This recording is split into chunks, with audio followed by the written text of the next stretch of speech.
Okay, area of, let's have a shortcut for area of 3-level section.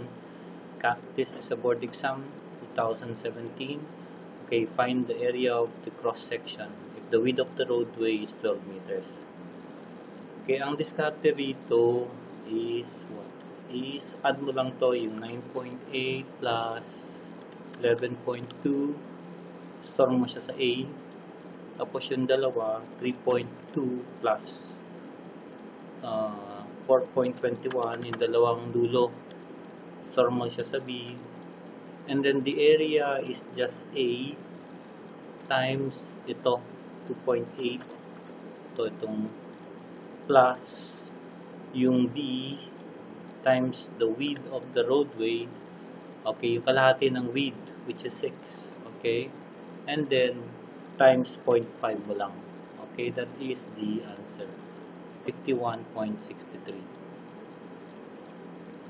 So ulitin ko ha, itong dalawa na yan, that will be A, itong dalawa na to, that will be B, and then you just multiply A times 2.8 plus what? Plus B times yung kalahati ng width, which is 6, and then multiply mo lang by 1.5.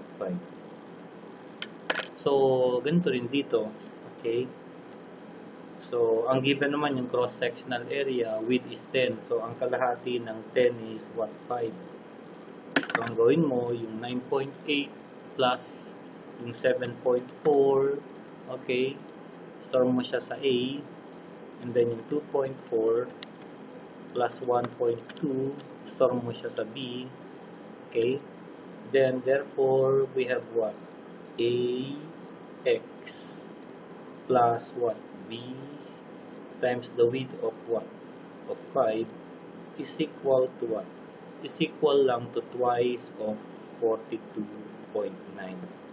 And then, so this is what? A times X lang plus what? Plus 5 times B is what? Is twice of 42.9. Dahil kalahati ito dapat sa left, no? So times 2 na lang. And then solve ka lang. Your A and B are given. So your X is 3. Your X is 3.94.